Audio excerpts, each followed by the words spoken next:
السلام عليكم ورحمة الله وبركاته. معاكم عيد من قناة الجزار عيد سينا، وجينا لكم يا جماعة بطريقة عمل الكفتة الضاني. ازاي ان انت تعمل كفتة الضاني زي ما بتتعمل في اكبر المطاعم الكبيرة. هنتكلم بداية كده تفصيليا كده عن طريقة عمل الكفتة، استخدامك الصحيح لنوع اللحمة ومقدار اللحمة في بيكون قد ايه في الكفتة، ونسبة البهارات، طريقة الشك، طريقة تخزين الكفتة زي ما بتتخزن في اكبر المطاعم، وطريقة الشوي بتكون ازاي. بداية اعمل لايك للفيديو عشان الفيديو يوصل لأكبر عدد من الناس، ولو عجبك الفيديو اعمل لايك وقول رأيك في الفيديو في كومنت، وخش مع بعض على طول في تفاصيل الفيديو. وحد الله وصلى على النبي، وهنخش مع بعض في الفيديو ونشوف طريقة التحضير خطوة بخطوة.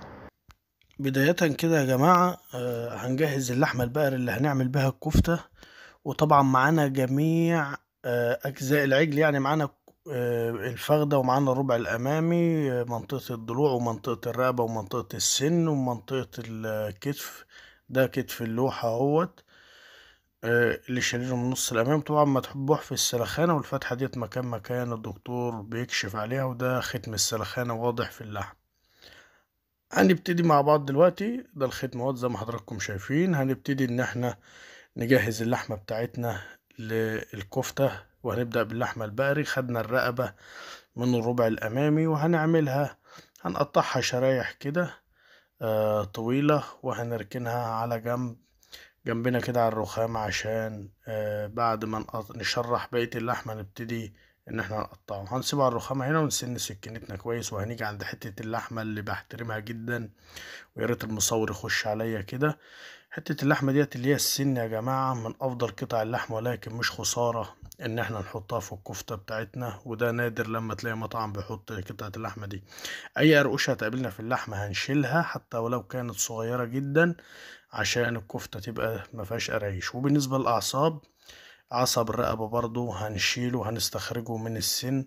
قطعة السن دي يا جماعة لحمة محترمة جدا، وبناشد للناس إنها تاكلها في كل حاجة. هنجيب بقية السن اهوت بالطول زي ما حضراتكم شايفين. هناخده برضو كده شريحة طويلة عشان يبقى سهل في التقطيع. كده انتهينا من تشريح الربع الأمامي، ركناه جنبنا سن سكينتنا تاني. وهنخش بقى يا جماعة كده على حتة الفخدة اللي زي العسل البقري ديت المتروقة. الموزة وكالعادة هنشقها برضو نصين، هنفرمها. هو الناس هتستغرب، هتفرمها؟ هفرمها. هنشيل العصب بتاعها، عصب الموز، عشان ما يجيش في الكفتة برضو يقرش تحت اسناننا. هنخش على الكولاطة، شلنا الكولاطة طبعا حتة ناعمة وهنفرمها برضو.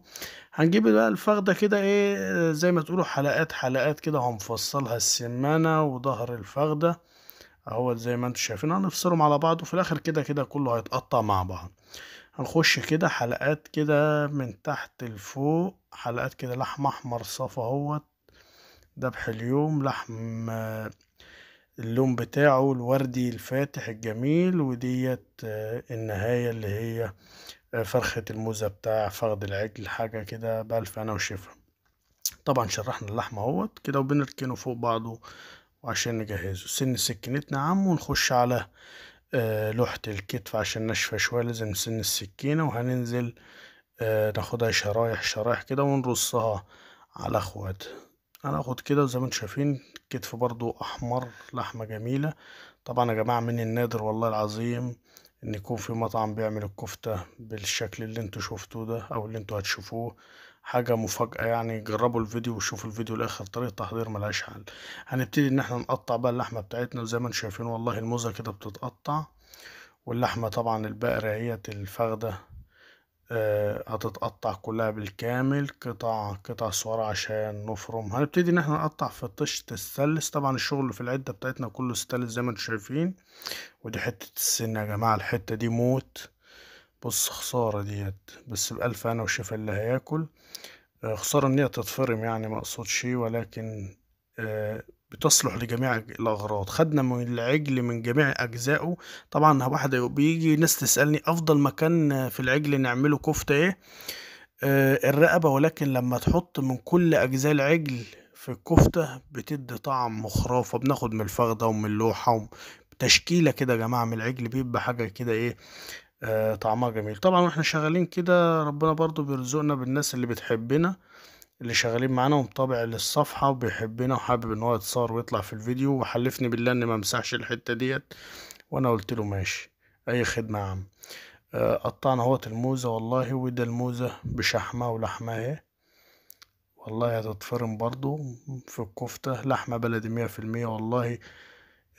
سعر الكيلو معدي 400 جنيه، بس مش خسارة فيه والله. حتى فرخة الموزة هي بتاع الفخدة اللي الناس بتتخانق عليها عند الجزار، احنا بنفرمها في الكفتة اللي حضرتك بتيجي تاكلها.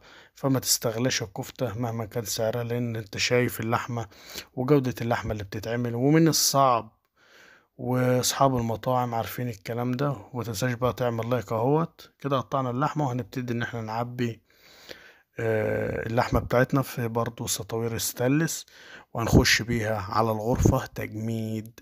احنا في المطاعم بنجمد اهو. ادي الغرفة اهوت وداخلين اهوت. حط يا عم يوسف، وتعالى هات التاني جنب اخوه، سيبه كده جنب اخوه وهنسيبه. اول ما هنسيبهم كده التبريد هيهجم عليهم، وتشوفوا الشبورة بتاع التبريد. وخش بقى على المرحلة التانية اللي هي الاهم. يلا بينا.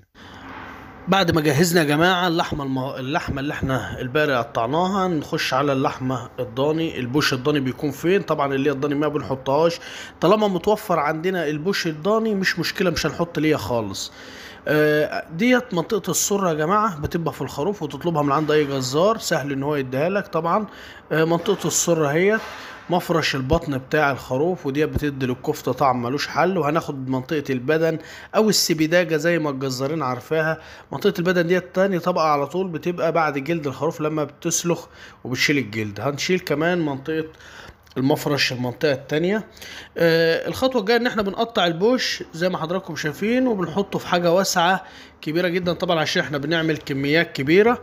هنحط البوش في حاجة واسعة عشان نعرف ان احنا نقلبه كويس ونديله الملح بتاعه، ففي التقليب الملح يقدر ان هو يوصل لكل جزء. قطعنا منطقة المفرش، وبنقطع البوش حتت صغيرة عشان يبقى سهل معانا في المفرمة. ودي منطقة البدن او السبيداجة زي ما الجزارين بنقول عليها. هنقطعها وهنملح البوش بتاعنا بالملح. طبعا كل 100 كيلو لحمة سواء ضاني او بقري بياخد كيلو ملح، يعني الكيلو بياخد 10 جرام ملح. هنوضب، ملحنا ودخلنا البوش، هنوضب بقى الكباب وكل جزء طبعا في اجزاء الكباب. طبعا الكباب لازم يكون احمر زي ما انتم شايفين في الفيديو المصغر اللي على ايدك الشمال، الكباب بيكون احمر جدا. فبنستخلص برضو قطع البوش او القطع اللي هي لا تصلح لعمل الكباب. فانتم شايفين ان احنا خرزة الكباب لازم تكون، او قطعة الكباب متساوية وتكون كويسة. فكل جزء زي ما انتم شايفين بنستخلص اهوت البوش والقطع السمينة عشان الكباب يبقى احمر. الكباب الضاني طبعا زي ما انتم عارفينه. القطع الصغيرة اللي هي لا تصلح لعمل الكباب بندخلها في الكفتة عشان طبعا بتكون سمينة. واحنا عندنا البقري في نفس الكلام في توضيب الريش. الريشة برضو بيكون فيها بنروقها عشان تكون الريشة، طبعا انتوا عارفين اغلى قطعة لحم في المشويات، فلازم الريشة تكون متروقة. شلنا السمين اللي على الريش اللي هي ريش العظم، وعلى ريش بيت الكلاوي هنروق ريش بيت الكلاوي برضو ونطلع البوش اللي فيها. طبعا اهوت في الفيديو المصغر في منطقة الدوش اللي هي اللبة اللي بتكون بين الرجلين الاماميين اللي انتوا شايفينها ديت، اللي احنا شفناها برضو في الفيديو المصغر. وده شكل البوش بعد ما طلع اهوت. نسبة الاحمر فيه حوالي 30% ونسبة السمين حوالي 70%. ملحنا البوش ودخلناه التلاجة. وهنيجي بقى على المرحلة اللي اهم من كده، اللي هي مرحلة دمج البقري مع الضاني. مرحلة الفرم يا جماعة، طبعا سيبنا البقري يوم كامل في التلاجة من غير ما نملحه، واحنا ملحنا البوش بس. هنفك البقري من بعضه طبعا عشان اتجمد او وصل مرحلة 5 تحت الصفر، فاللحمة ماسكة نفسها عشان تكون سهلة في الفرم. بنفكها من بعضها كويس. وده سطور عبارة عن 25 كيلو من اللحم البقري. فكنا واحد وهننزل بالتاني عليه وهنفكه برضو. طبعا عملية التجميد في اللحمة بتظبط اللحمة افضل، فاللحمة بتصفي ميتها كويس. عند البهارات بقى يا جماعة ما بنحطش غير هو الفلفل الاسمر فقط، ولازم يكون مرشوش زي ما انتم شايفين كده بالرش بتساوي في كل جزء في اللحمة عشان الفلفل الاسمر يوصل لكل جزء. ونفس الكلام الملح برضو، احنا قلنا على نسبة الملح لكل 100 كيلو لحمة بنحط كيلو ملح. التقليب بقى اهم حاجة يا جماعة، لازم تقلب تجيب من تحت لفوق بحيث ان البهارات والملح يوصلوا كل جزء في اللحمة البقري. هنقلب كويس زي ما انتم حضراتكم شايفين من تحت لفوق، ولازم التقليب يكون جيد جدا. ولو مشيت على الخطوات ديت اكيد هتاكل كفتة 100 100. نزلنا برضو بسطوار اهوت من البوش الضاني، والنسبة بتكون النص بالنص. يعني لما تكون اللحمة البقري حمرا 100%، زي ما حضراتكم شفتم في بداية الفيديو، بتاخد 50% من البوش. انما لو اللحمة مش حمرا قوي بتاخد 30% بوش بس، يعني 70% لحمة بقري. هنرش برضو فلفل اسمر فقط اهوت على البوش برضو بتساوي. احنا رشينا على اللحمة البقري تحت، هنرش على البوش. ودوت الطريقة اللي احنا اكبر وانضف مطاعم في مصر بتعمل الكفتة. وطبعا نسبة قليلة جدا من المطاعم اللي بتعمل الكفتة بالشكل ده. طبعا شايفين البهارات وصلت لكل جزء عشان التقليب كويس اهوت. بنجيب لكم التصوير بأدق صورة. هنبتدي بقى ان احنا نفرم، وفرمنا على الوش الخشن اللي انتوا عارفينه. طبعا اللحمه اما تبقى متقطعه كده بنفرمها وش خشن. هنفرم. واهم حاجه برضو اللحمه وهي نازله بندخلها ببعضها بحيث الابيض يخش في الاحمر. طبعا التصوير ممكن يكون هي جايه بيضه في التصوير، ولكن هي اصلا حمرا كويسه اهوت. بننزل برضو احنا بنفرم حته حمرا مع حته بيضة عشان برضو تفضل الكفته نازله مع بعضها. اهم حاجه يا جماعه توليف الكفته، يعني ان انت تقلب الكفته تدخل الاحمر في الابيض كويس، يبقى عشان تكون النسبه مظبوطه. واحنا حاطين 50% بقري و50% ضاني. طبعا النسبة كويسة وهتدي معاك طعم ان شاء الله لما تجربوه. هنقلب بقى كويس، وهنخش برضو على المرحلة اللي هي المرحلة المهمة، ان انت لازم تدعك الكفتة كويس بايدينا بحيث اللون الابيض يخش في اللون الاحمر. الدعك ده برضو من اهم حاجه من اهم خطوات الكفته. طبعا انتوا شايفين في مناطق بتبقى حمراء ومناطق بيضة، لازم ندخل الاحمر في الابيض. يعني زي ما تقول كده بنعجنها عجنه محترمه كده بايدينا، بننزل فيها بايدينا وبنعجنها. بعد ما بنعجنها كلها بتبقى لون واحد، هنبتدي ان احنا نعبيها تاني في السطوير. هنردها تاني. طبعا احنا فضينا 4 سطوير، 2 لحم بقري و2 بوجداني. هيطلعوا معانا برضو هم 4 سطوير كفتة اللي احنا حطيناهم. هنبتدي نعبي في السطوير الاستانلس اللي انتوا شايفينها ديت. والسطوار برضو زي ما فضيناه 25 كيلو بيتعبى برضو 25 كيلو. عبينا سطورين وفاضل سطورين، ادى التالت اهوت. وهنعبي السطور الرابع. بعد ما الكفتة تتعبى هتخش التلاجة تجمد، وممكن انت تحفظها تسيبها في الفريزر وتفرمها بعد كده على الشوي مباشرة. يعني بعد ما بتسيبها في الفريزر تتجمد، تطلع من الفريزر تتفرم وش ناعم عشان خاطر ان احنا نشكها على طول. طبعا ده لونها اهوت شايفينه لون جميل. هنحطها في الفريزر تتجمد، وبعد ما تتجمد هنبدأ ان احنا نسحب منها. ممكن انت تخزنها، ممكن تقعد شهر او اكتر من شهر. المرحلة اللي بعد كده والاهم برضو ان انت بتطلع الكفتة من الفريزر تفكها. طبعا احنا فكينا كفتة اهوت، فكناها. وبنجيب بصل مبشور عليها، بصل مبشور فقط. بنعصر البصل او بنفرمه او بنضربه في الخلاط ونصفيه جدا على الاخر. طبعا الكفته هي طالعه متجمده السطوير، وبنفكها من بعضها عشان نفرمها الوش الناعم على الوش الناعم. وبنديها البصل المبشور بتاعنا، لازم يكون معصور جدا جدا، يعني ما يكونش فيه نسبة مية عشان يظبط معانا الكفتة. زي ما انتم شايفين اهوت بينزل كأنه حاجة ناشفة، يعني ماهوش وبنقلب برضو الكفتة يا جماعة في البصل الناعم عشان بحيث البصل يوصل لكل جزء. طبعا انتم شايفين اهوت البصل واصل لكل جزء في الكفتة بقدر المستطاع. بنحاول ان احنا ندخل البصل في كل جزء، وبنفرم على الوش الناعم، ما بنفرمش على الوش الخشن. زي ما انتم شايفين اهوت الكفتة نازلة ناعمة جدا. الكفتة طبعا لونها احمر، بس فلاش التليفون اللي ممكن يكون مخليها بيضة شوية. هنفرم الوش الناعم كده. الكفتة كده مجهزة ان هي تكون جاهزة على الشك. يعني هنبتدي ان احنا نصبحها في السيخ.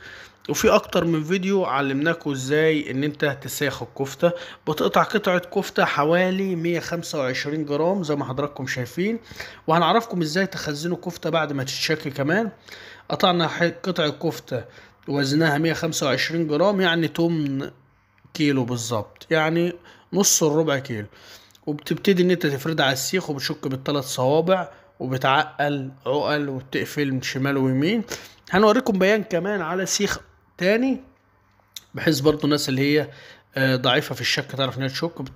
بتقلبها ببعضها كويس، وبحيث ان هي خطوط المفرمة اللي بتبقى نازلة من المفرمة ما تبقاش واضحة في الكفتة، لازم تبقى كلها قطعة واحدة زي المرهم بالظبط. وبتعقل عقل، وبتبل ايدك مية من الكوباية اللي جنبنا ديت مية بصل، وبتلف السيخ وبتعمله كده، هيبقى مية مية. وما تنساش تعمل لايك للفيديو وانت بتسمع. هنخش بقى على المرحلة اللي فيما بعد. المطاعم ازاي بتخزن الكفتة، بتشك الكمية دي كلها. طبعا مش هيقعد يشك سيخ بسيخ المطاعم الكبيرة، فبتعمل كمية كبيرة جدا. وطبعا في غرف مخصصة لتخزين الكفتة بتكون قريبة من الشواية، بحيث كل لما الزبون او الناس بتطلب فبنجيب. بنرص، بنحط عصيان ألمونيا كده قدام وورا، وبنرص عليها السياخ. والتلاجة دي يا جماعة لازم يكون تبريدها كويس جدا عشان توصل لكل جزء في الكفتة. ومع العلم ان الكمية اللي احنا بنشكها في السياخ دي لازم تخلص في نفس اليوم، ما بتباتش. لان الكفتة طالما اتحطت في السيخ لازم تستوي في يومها، ما ينفعش ان انت تبيتها لتاني يوم في السيخ. فاحنا الكمية ديت مهما كانت كبيرة بنعمل عارفين مقدار شغلنا ايه، وبنعمل الكمية اللي احنا نقدر نخلصها في نفس اليوم، ولو احتاجنا حاجة بنكمل بايدينا كده. ده طريقة تخزين الكفتة، وضعها في التلاجة بالنسبة بعد ما بتتشك. وطريقة التخزين الأولانية برضو انتوا عرفتوها واحدة واحدة في الفيديو. هنيجي عند النار بقى طبعا، وده التسوية، وهنجيب لكم الشكل النهائي للكفتة. طبعا ما بتاخدش ربع ساعة، بتاخد حوالي ربع ساعة بالظبط على النار، لأن هي منتجاتها 100% صغيرة في السن، وفي نفس الوقت خامات أعلى خامات ولحمة صغيرة، فبتستوي بسرعة. فبتحطها على النار مفرودة وكويسة، وتكون يعني نص حامية، يعني ما تكونش حامية قوي ولا باردة. وبنفرد الكفتة زي ما حضراتكم شايفين، وبتقلب كتير. يعني الكفتة بتحب ان انت تقلبها كل شوية، يعني كل دقيقة تقلب من جنب للتاني. طبعا احنا نازلين بكمية ما شاء الله، وبنشك كميات كبيرة وبنفرم كميات كبيرة، لان طبعا احنا عندنا سحب، لان طبعا جودة اللحمة عندنا 100% طبيعية، 100%، عكس المطاعم التانية. طبعا حضراتكم شايفين شكل الكفتة مش واضح قوي طبعا، لان الكفتة بتنزل دخان كتير اثناء الشوي، عكس اللحوم اللي هي بتكون قطع سليمة، او قطع على بعضها زي الريش او الكباب او الشمبري او الفيليتو. ده شكل الكفتة بعد ما استوت. شكلها طبعا احمر وجميل. ويا رب تعجبكم، وما تنسوش تعملوا لايك للفيديو.